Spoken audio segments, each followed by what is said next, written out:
बात लोगों ने की ही नहीं, क्यों नहीं की और क्या उन्हें रोक रहा था और अब क्यों की जा रही है, इस सब की बात करेंगे यहाँ पे। ऑफ कोर्स जब हम इस फिल्म के पीछे जो जो विजनरीज हैं, जो लोग हैं जिन्होंने इसमें अपना सब कुछ लगा दिया है, उनसे बात करेंगे। और ऐसे में सबसे पहले मैं यहाँ इनवाइट करना चाहूंगा प्रोड्यूसर साहब को, जिन्होंने ये बहुत ही ब्रेव स्टेप लिया है और इस सबको आप सबके सामने लेकर आए हैं। He is a people's person, ladies and gentleman, a true leader. Please give it up for Gudur Narayan Reddy sahab. एक बार जोरदार तालियां। Not just a producer of this movie but of course इतिहास को आप सबके सामने लेकर आ रहे हैं, हमें बता रहे हैं इसके बारे में। वेलकम सर, बहुत बहुत स्वागत है आपका। Thank you sir. अभी मुंबई मीडिया से, ऑफ कोर्स महाराष्ट्र से बड़े सारे लोग हैं यहाँ पे, उनसे मुखातिब हो रहे हैं, आप क्या कहना चाहेंगे सबसे पहले? मैं तो सबसे पहले as a producer I want everybody to go and watch this movie because as our anchor said that untold history के पीछे कितने तकलीफें उठाए हैं उस जमाने के हैदराबाद प्रोविंस के लोग।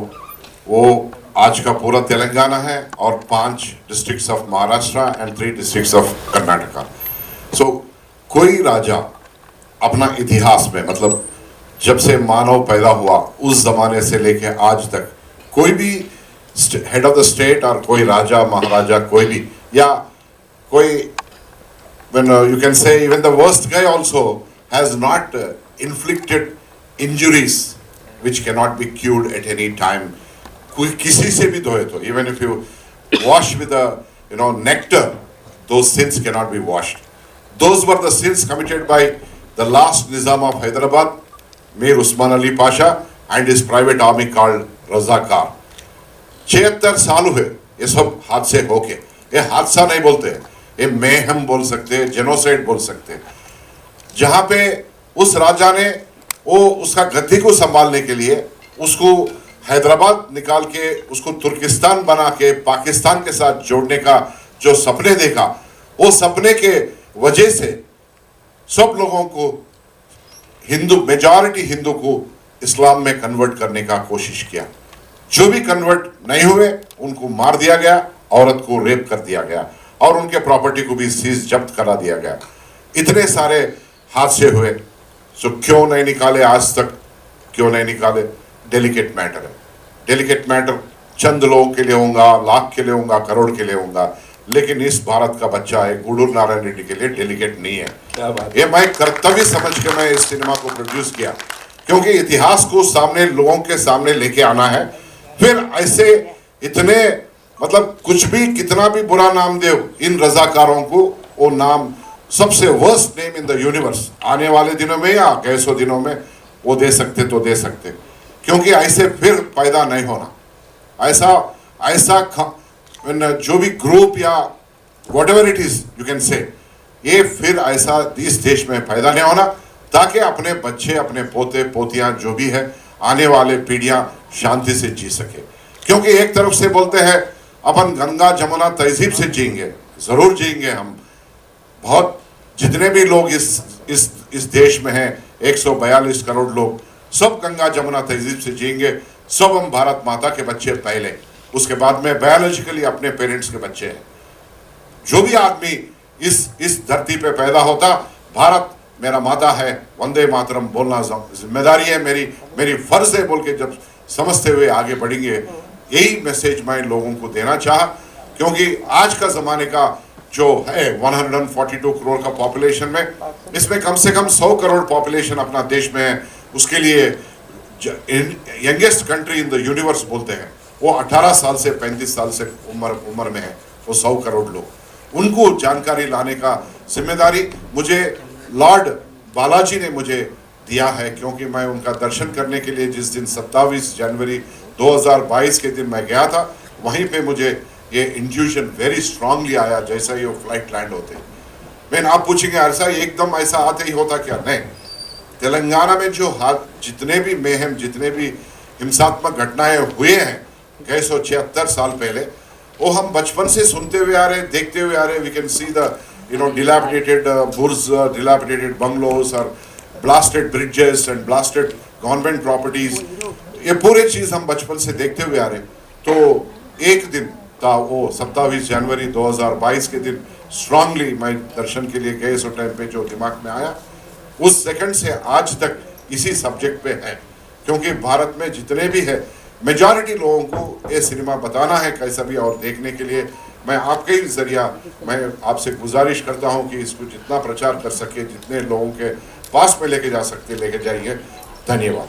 Thank you so much sir.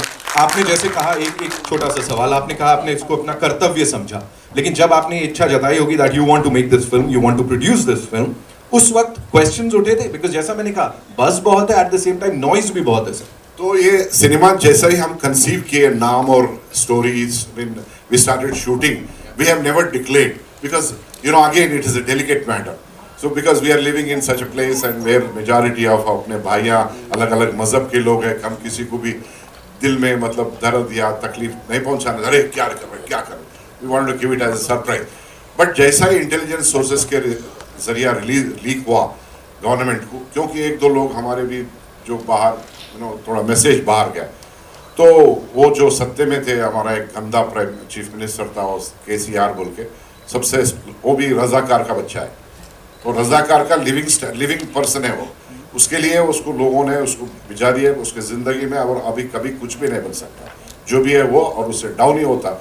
उन्होंने ये रोकने की कोशिश की, क्योंकि उन्होंने जाके यही मीर उस्मान अली पाशा के मकबरे पे माथा टेक किया है। जो पापी है भगवान के या कोई सूफी के या दरगाह पे अपन माथा टेक के आते, या भगवानों को या पिताजी माताजी दादा परदादाओं को अपन माथा टेकते, लेकिन इसका मकबरे पे वो आके माथा टेक के कर रहा था, और वो भी कुछ कम नहीं है, और वर्स्ट रजाकार है वो KCR and company and this party, उसके लिए they have been dumped now. Thank you sir for They sharing have all given this. all kinds of trouble to us, every kind of trouble, you know, threatening the technical people, threatening the studio, threatening so many aspects, and they took me to court, they petitioned CBFC, they asked the communist people also to go and petition. A lot of things have happened which I have silently controlled everything, and I have taken care of all that. हम सितंबर 2023 में ही इस cinema को release करना चाहे, लेकिन आज अप्रैल 26 तारीख हो गया ऑल इंडिया रिलीज करने के लिए।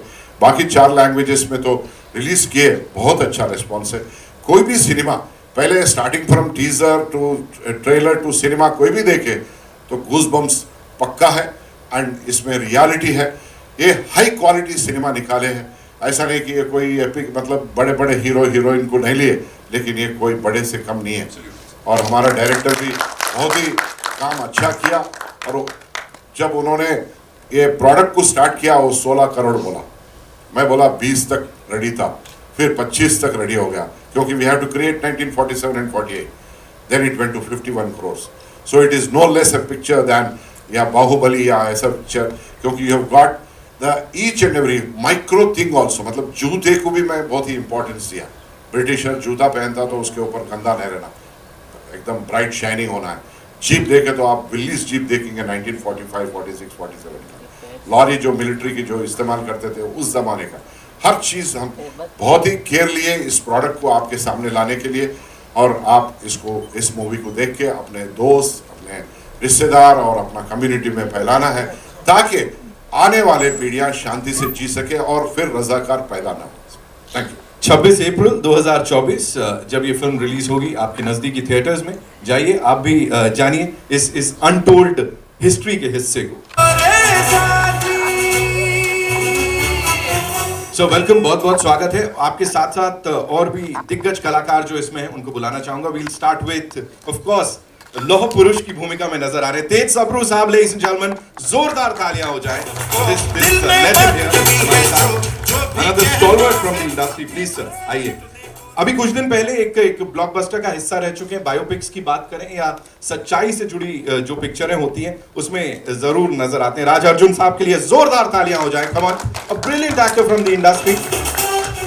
ये ऐसे कलाकार हैं जो बहुत ज्यादा हल्ला नहीं मचाते, लेकिन इनका काम हल्ला मचाता है। Welcome sir. And of course someone who is gorgeous, someone who is very talented और इस फिल्म के साथ डेब्यू कर रही हैं। Ladies and gentleman, please put your hands together for Anushreya Tripathi. She is here with us.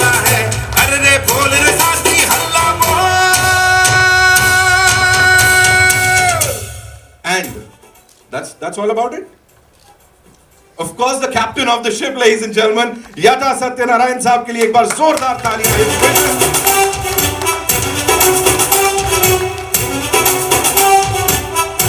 Welcome, sir. Welcome, and congratulations to the entire team.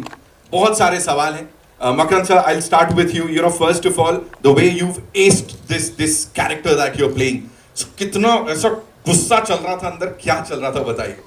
क्या है, सबसे पहले तो good morning, good afternoon, whatever it is, but a day to remember, because Hindi में जब कोई film release होती है या मराठी में, तो हम अपनी बात कह सकते हैं, हमारी मदर टंग है, हम लिखते हैं इंडियन पासपोर्ट पर नेशनैलिटी, लेकिन अचानक से पता चलता है कि हमें इंडिया के बारे में क्या पता है. और जब मुझसे कहा गया, क्योंकि हमने देखा है गांधी जी पे बनी फिल्म, बेन किंग्सले बने, फिर नसीरुद्दीन शाह ने हे राम में काम किया, सुभाष चंद्र बोस जी पर फिल्म बनी, लेकिन एक ऐसा पन्ना जो इतिहास में काले रंग से लिखा गया और जिसके बारे में उतनी मालूमात नहीं है. फिर मुझे जब बताया गया कि आपको इतिहास का किरदार करना है, तो नितिन क्या बात होती है कि इतिहास का किरदार कोई भी करना जाए, आप अचानक से एक जिम्मेदारी आती है कि आप उसके बारे में जानना शुरू कर देते हो. और कमाल की बात यह है कि बहुत ही लिखा पढ़ा आदमी, मीर उस्मान अली खान बहुत ही मतलब साहित्य प्रेमी था, शेर व शायरी करता था, और दुनिया का सबसे अमीर आदमी, मतलब टाइम मैगजीन पे उनकी तस्वीर छपी हुई थी 1937 में, लेकिन दुनिया का सबसे कंजूस आदमी भी था. तो मतलब कमाल की बात यह है कि कोई भी अंग्रेज या फ्रेंच आदमी या अमेरिकन आदमी मिलने आता था, सिगरेट ऑफर करता था, पूरा सिगरेट का पाकिट ही उनसे ले लेता था, बक्सा ही ले लेता था. बात मज़ेदार बात यह है कि ऐसे आदमी ने, जो कि लिखा पढ़ा आदमी है, क्या हो गया कि अचानक से जो कहता था एक आंख मेरी हिंदू की, एक आंख मुसलमान की है, फिर वो अचानक से धर्म के कारण, फिर बात समझ में आई जितना हमने थोड़ा सा रिसर्च किया, कि जब वो अंग्रेज़ों के साथ वफादार ज़्यादा रहा, अंग्रेज़ों ने हमेशा से उनको एक हाइनेस करके भी एक दिया था, उनको नाम दिया था, और वो आदमी चाह ही रहा था कि जब आज़ाद हो जाए हमारा मुल्क, तब वो हैदराबाद को अलग कर ले, उसको तुर्किस्तान बना ले, वो अलग ही करना चाह रहा था. ये भीतर की बात बहुत कम लोग जानते हैं. तो मुझे जब ये ऑफ़र किया गया, तो मुझे ऐसा लगा कि मकरन भैया, पता नहीं आपको क्यों यता साहब ने या गुडूर साहब ये फिल्म क्यों बना रहे हैं, और आपको ये मौका मिल रहा है कि एक संजीदा लिखा पढ़ा आदमी अपने धर्म के लिए क्या इतना हिंसा इतनी कर सकता है, इतनी क्रूएल्टी कर सकता है. और खैर फिर उसके बाद जो काम किया गया वो यही था कि एक हिंसा वाला आदमी कितना मतलब आपने देखे होंगे 2 शॉट की, जिसकी आँखों में अचानक से जब आप धुआं छोड़ते हो तो धुएं में भी ऐसा लगे कि बारूद छोड़ रहा है, वो कोई एक जहर है जो डाल रहा है. तो मैं ये बात ज़रूर कहूँगा कि एज एन एक्टर अचानक से मुझे मेरे अंदर का एक, हर एक के भीतर एक क्रूएल आदमी होगा ज़रूर, तो मेरे अंदर का क्रूएल आदमी निकल गया है ये किरदार करके, ये मैं कहना चाहूँगा. पहले ही शॉट में सर जब वो ऐसे आप धुआं छोड़ रहे हो ना, सच में वो दिख रही है नफरत. My God. पर एक बात बताऊँ, इसमें मेरा मज़ेदार एंट्री दी है इन्होंने कि इतना दुनिया का सबसे अमीर आदमी है, उनके एक रस्म होती थी हर निज़ाम कि एक सोने का सिक्का उनको दिया जाता था, उसे छूते थे वापस लौटा देते थे, लेकिन ये आदमी रख लेता था. ये 7वां जो निज़ाम था, ये कंजूस था, ये रख देता था. तो एक ऐसा सिक्का गिर जाता है और वो सिक्का मिल नहीं रहा है, तो इन्होंने एंट्री वो रखी है कि वो अपने नीचे झुक कर ढूंढता है और उसे अपनी लकड़ी से ढूंढ कर लाता है, और वो किस्सा ढूंढ कर रखता है अपने वापस पॉकेट में. और एक मज़ेदार बात ये थी कि उसके पास जेकब हीरा था, जो हीरा कहते हैं कि बहुत ही 7 एक हीरे होंगे दुनिया भर में, तो वो उनके पास था. तो हम सोच रहे थे उसका क्या करें, मतलब थोड़ा सा हम जो क्रिएटिव लिबर्टी लेते हैं, वो उसका पेपर वेट की तरह इस्तेमाल करते थे, माइंड यू, पेपर वेट की तरह इस्तेमाल करते थे. तो हमने उसके हाथ में जो लकड़ी दी थी स्टाफ, उसके ऊपर वो लगा दिया था, और उससे वो अपनी खुजली करता है, अपने पैर में जब खुजली होती है उससे खुजलाता है. तो वो सब करते हुए ऐसा लगा मुझे कि पता नहीं यार, एक एक्टर होना कितना इम्पोर्टेंट है कि अचानक से आप इतिहास में उतर कर आप वो किरदार निभाते हो। मैं अपने आप को थोड़ा सा भाग्यशाली समझूंगा कि मैं इस फिल्म का हिस्सा हूँ, और मैं इनके लिए ज़रूर ये कहना चाहूँगा कि हम हमेशा देखते हैं कि बड़े स्टार्स आते हैं और उसका बजट 100 करोड़ 200 करोड़, और फिर वो बड़ा स्टार होता है वही 100 करोड़ ले जाता है, इसलिए फिल्म 150 करोड़ की 200 करोड़ की होती है। लेकिन इस फिल्म को 50 करोड़ की बनाना, इसका मतलब है इनका कन्विक्शन कितना है बनाने वाले का भी, कि हम एक्टर चाहते हैं जो किरदार में दिखें कि ये निज़ाम लगे, इसलिए इसे कास्ट किया गया है। तो तहे दिल से मैं इन दोनों का शुक्रिया अदा करूँगा कि आपने ये फिल्म बनाई और मैं इसका हिस्सा हूँ। धन्यवाद sir, thank you so much. Moving on to लौह पुरुष, श्री सरदार वल्लभ भाई पटेल का इतना खूबसूरत किरदार जो यहाँ पे निभाया है। तेज सर प्लीज मुझे बताइए सबसे पहले कि लौह पुरुष के बारे में और क्या क्या पता लगा, बिकॉज यहाँ कई चीजें पता लग रही हैं आपकी रिसर्च में। What all did you get to know about him? नमस्कार आप सब लोगों को। मैं जब मुझे बुलाया गया हैदराबाद लुक टेस्ट के लिए, वैसे मेरी पहली फिल्म सुरक्षा लगी थी 1979 में एज अ लीडिंग मैन। 3-4 फिल्में करके मैं ऑन द लीडिंग साइड, फिर मैंने नेगेटिव रोल्स करना शुरू किया था, फिर बाद में कैरेक्टर रोल्स किए। तो जब मुझे इस रोल के लिए बुलाया गया तो 3 बार मेरे लुक टेस्ट हुए, और अल्टीमेटली रेड्डी साहब और येट्टा साहब ने फाइनल किया मुझे। 3 look test, lot of prosthetics, तो और मुझे एक्सप्लेन किया गया ये रोल। वैसे मैंने ग्रेजुएशन हिस्ट्री में की थी अपने कॉलेज एल्फिंस्टन से, तो एक ढांचा सा था। एंड सरदार साहब हैज़ बीन माई आइडल। बहुतों के अलग अलग हैं, किसी का गांधी जी हैं, किसी के नेहरू जी हैं, किसी के सुभाष चंद्र बोस हैं, लेकिन मेरे आइडल यही थे। और जब मुझे उनका रोल निभाने का सिल्वर स्क्रीन पर मौका मिला तो आई थिंक मेरे लिए इससे बड़ी गर्व की बात और कुछ नहीं है। 46 years, over 300 films, the only actor to do 13 languages, इतना मैंने किया हुआ है। लेकिन मैं आपको ये बता दूं कि ये रोल जो है ये मेरा लाइफ का one of the best roles है। ये आप जब देखेंगे तो शायद मैं बताएंगे कि मैंने कैसा किया है। And I hope convinced you कि एक नेगेटिव एक्टर जो है रोल्स करने वाला, उसने पॉजिटिव कैसे किया है। एक छोटा सा आपको इंसिडेंट बता दूं कि प्राण साहब जो थे वो, मतलब जब से मैंने कदम रखे इंडस्ट्री में, मेरे फादर थे, उनके जैसा कोई विलन उस दौर में नहीं था। लोगों ने अपने बच्चों का नाम प्राण नहीं रखा कभी, तो इतनी दहशत थी उनके नाम से। लेकिन एक फिल्म, सिर्फ एक फिल्म, मलंग बाबा उपकार, मनोज जी ने उनको पॉजिटिव रोल में लिया, और उसके बाद हिस्ट्री है। उसके बाद प्राण साहब ने सिर्फ पॉजिटिव रोल्स किए हैं। तो मेरे लिए ये हिस्ट्री वैसे भी है, और आई थिंक इसके बाद again it will be repeated. Thank you so much. Thank you so much sir. Raj sir, I come to you and ये मेरा सवाल आपके लिए है, बिकॉज जितने शांत आप ऐसे हैं और जब आप स्क्रीन पे दिखते हैं, इसकी बात करूं या अभी आपने हाल ही में एक और बहुत बड़ी ब्लॉकबस्टर दी है, सो वो बिल्कुल अलग चले जाते हैं। You know, when you playing a negative character, वो खुद को कितना असर करता है, बिकॉज एज सर ने भी यहाँ पे अभी बताया, वो Razakar is like you know hit कर रहा है, हम सबको हिट कर रहा है। फॉर यू इमोशनली कितना चैलेंजिंग है? Thank you very much for this nice introduction and all. आप सभी को मेरा नमस्कार। ये बिल्कुल सही कहा आपने, इमोशनली बहुत हिट करता है। हम एक जर्नी से जब एक ख़त्म होने को आती है वो, तो एक वैक्यूम सा आ जाता है, क्योंकि ये एक्टिंग प्रोसेस ही ऐसे ही है कि आपको साइकोलॉजिकली उस परचम तक पहुंचना होता है, नहीं तो वो कन्विक्शन आएगा ही नहीं। अब मैं बॉडी लैंग्वेज ले आऊँगा, मैं जेस्चर ले आऊँगा, मैं स्पीच ले आऊँगा, मैं डिक्शन पे ठीक काम कर लूँगा, लेकिन अगर मैं उसमें सोलली उतरूँगा नहीं तो वो कन्विक्शन बाहर भी नहीं पहुँचेगा, और उसको पहुँचने में अपने आप को तकलीफ में तो डालना ही पड़ता है। बट ये चुनाव मेरा ही है और मुझे इसमें बहुत सुकून मिलता है, बहुत।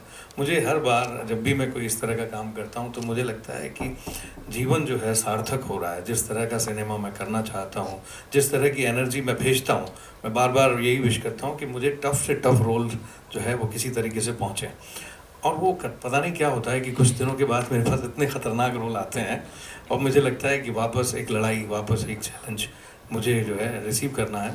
तो तकलीफ़ का दौर तो तब भी रहता है कि जब उस रोल की तैयारी करनी हो, और जब वो चला जाता है तो आप न मैं एक्टर हूँ और न मैं वो किरदार हूँ, तो वो भी तकलीफ़ का दौर रहता है अनटिल अनलेस कि इमीडिएटली आपके पास कोई प्रोजेक्ट हो। मेरी कोशिश रहती है एक टाइम पे एक ही काम करूँ ताकि मैं उसमें जान लगा पाऊँ। तो ये है, लेकिन उसका एक अपना मज़ा भी है। वो बहुत सुकून दे जाता है और वो इतनी ताकत दे जाता है कि आप आने वाले कुछ महीनों में आप वापस एक चुनाव करते हो कि अब क्या और अब कौन सी फिल्म। तो मेरे लिए यही एक खुराक है। अब इस फिल्म की अगर बात करें तो मैं आपको सच में ऑनेस्टी से बताऊं कि मुझे नहीं मालूम था, रज़ाकारों के बारे में नहीं मालूम था, कासिम रिजवी के बारे में जो कैरेक्टर मैं कर रहा हूँ उसके बारे में नहीं पता था, हैदराबाद में ऐसा हुआ है 1946 to 48 के इरा में, ये भी नहीं पता था। बट जैसे कि कोई भी सेंसिबल एक्टर करता है, जैसे ही उसे कोई रोल ऑफर होता है वो उस पर काम करना शुरू करता है। तो मैंने भी वही किया, यूट्यूब, गूगल, किताबें, जितना मटेरियल अवेलेबल था, डायरेक्टर सर से बात की, प्रोड्यूसर सर से बात की, जितना बाहर से मैं इकट्ठा कर सकता था किया। और उसके बाद वो जो एक इंटरनल जर्नी आपकी शुरू होती है वो किया। और ज़्यादा जैसे कि मैं कोशिश नहीं करता हूँ बनने की, वो होने लगता है। बस ये है कि आप उतनी ईमानदारी डाल दो उसमें, दिन रात सोते जागते खाते पीते बस उस कैरेक्टर के बारे में सोचो, तो अपने आप बॉडी लैंग्वेज, जेस्चर, पोस्चर सब आ जाता है, सब आ जाता है। और इसी ज़िंदगी का एक एक्टर को बहुत मज़ा आता है और मैं उसी मज़े को ले रहा हूँ अभी। और इस फिल्म के बारे में मैं आपको कहूँ, मैं ऑनेस्टली बोल रहा हूँ कि मैंने, जैसे कि हमने बहुत सारी बड़ी तेलुगु फिल्में देखी हैं और तेलुगु सिनेमा जो है वो कुछ ऐसी बड़ी बड़ी फिल्में हैं जैसे बाहुबली, पुष्पा, RRR, स्वाहो, सोहो एंड ये सारी फिल्मों के लिए जाना जाता है। तो मैं आपको ये यकीन दिलाना चाहता हूँ कि इसका जो लेवल है ना वो उसी तरह की फिल्म का है। मतलब तेलुगु इंडस्ट्री की या तेलुगु सिनेमा की जब जब बात होगी ना तो उसमें रज़ाकार का नाम ज़रूर लिया जाएगा, ज़रूर लिया जाएगा। ये मेरा वादा है आपसे। तो मैं सिर्फ यही गुजारिश करूँगा आपसे कि प्लीज़ ये फिल्म आप जब देखें तो अगर आपको अच्छी लगे तो आप ट्विटर पे, इंस्टाग्राम पे, फेसबुक पे उस पर लिखना शुरू करें, और ताकि हमारे डायरेक्टर हैं या फर्स्ट टाइम डायरेक्टर हैं, फर्स्ट टाइम प्रोड्यूसर हैं, और उनका मनोबल बढ़ेगा। क्या होता है कि इंडस्ट्री में जब कोई एक कदम रखता है और वो फिल्म, वो काम अगर अप्रिशिएट किया जाए, पसंद किया जाए, तो सिनेमा की फैमिली हमारी बढ़ती है। तो एक नया डायरेक्टर, एक नया प्रोड्यूसर पैदा होता है, बहुत सारे नए एक्टर्स काम करना शुरू करते हैं, तो बहुत सारी एक बड़ी हमारी फैमिली बढ़ती जाती है। तो आप लोगों को देता हूँ मैं ये जिम्मेदारी। Thank you, thank you. देखो प्यार से समझाया अभी, वो वाले कैरेक्टर में रह के नहीं समझाया, समझ जाओ सब लोग। Thank you so much sir for sharing that. Anushriya, this one's for you. Welcome to the movies first of all. Thank you so much. You know- Warm welcome indeed. Talking about this film, you know, it's a pan Indian film, right? आजकल इसकी हम बात करते हैं और यहाँ पे ये प्लेटफॉर्म मिलना, ये डेब्यू मिलना with this amazing cast, क्या बोलना चाहोगे सबसे पहले? सबसे पहले तो मैं बहुत ज़्यादा मैं थैंक यू बोलना चाहूँगी मेरे को ये कैरेक्टर देने के लिए, याटा सत्यनारायण जी हमारे डायरेक्टर का, एंड हमारे प्रोड्यूसर गुड्डू नारायण रेड्डी जी का, जिनके स्ट्रॉन्ग कन्विक्शन, विल पावर और फेथ के कारण ये स्टोरी आज हम यहाँ आगे लेके आ पाए हैं। 2 साल पहले जब इन्होंने ये स्टोरी मुझे पता चली तो आई फील सैड कि कैसे being an academically inclined student मुझे इस सब्जेक्ट के बारे में नहीं पता था, और मुझे स्टोरी देख के समझ में आ गया कि this movie is going to create history, and इसमें पार्ट मिलना means we are going to create history. So that is why I was very excited, really looking forward to it. And one small thing I want to share specially to the youth of the nation. हमें नहीं पता है सरदार वल्लभ भाई पटेल के बारे में इतना, और हमारी पूरी टीम, हम कल स्टैचू ऑफ यूनिटी गए अपनी श्रद्धांजलि देने के लिए सरदार पटेल जी को। तो वहाँ पे गाइड ने एक छोटी सी बात बोली कि ये जो मटेरियल बना है पटेल जी का, 112 metre tall it stands, that is going to last for at least 1000 years तक डैमेज नहीं होगा। What is the significance of it कि 1000 साल तक वो टॉल खड़े रहे। तो आप ये मूवी देखिए तो आपको फिर समझ में आएगा क्यों आगे की 10 सेंचुरीज तक मेरे बच्चे हमारे आगे कितने जनरेशन तक सरदार वल्लभ भाई पटेल को याद रखें, क्योंकि सरदार वल्लभ भाई पटेल हैदराबाद को दिल बोलते थे, हार्ट बोलते थे हमारे भारत का, एंड ही मेड श्योर कि वो दिल का टुकड़ा ना टूट जाए। बस thank you so much. Thank you so much. इससे पहले मैं डायरेक्टर साहब से बात करूं, ये बनता है सवाल सर के साथ वो केमिस्ट्री कैसी रही स्क्रीन पे और क्या सीखने को मिला और क्या नहीं सीखा। बिल्कुल What was that one thing Makarand sir के बारे में जो ये है कि नहीं मेरे को ये नहीं, बस ये नहीं सीखना। मैं इतना बता दूं कि वो आ गई और मुझे अचानक से लगा कि कुछ ज़्यादा ही खूबसूरत कोई तो आपके साथ आ गया, और मुझे ऐसा लगा कि यार किरदार में रहूं, इससे ज़्यादा कुछ नहीं हो सकता। सही बात है, कभी कभी क्या हो जाता है, आप नहीं एक बहुत खूबसूरत सी चीज़ आपके घर ले आ जाते हो और फिर उसको मैच करने के चक्कर में कपड़े पहनना शुरू कर देते हो। तो ये जब आ गई सेट पर तो ऐसा लगा, पीछे बैठी हुई थी, कैमरामैन भी मुझसे ध्यान हट गया, उसका ध्यान थोड़ा इनकी तरफ हुआ, तो मतलब मेकअप वाले हो, कॉस्ट्यूम वाले हो, सब कुछ अचानक से हमें भी लगा कि ये पूरी ऐसी फिल्म में, इंटेंस फिल्म में एक खूबसूरत लड़के आ गई तो क्या होगा। Anyway, but I must say she was present, she was confident, she added to the scenes which अचानक से आपको एक कहते हैं ना कि एक महक भी चाहिए होती है, फूल की महक भी चाहिए होती है फिल्म में, where we are seeing the bloodshed, and she was the one.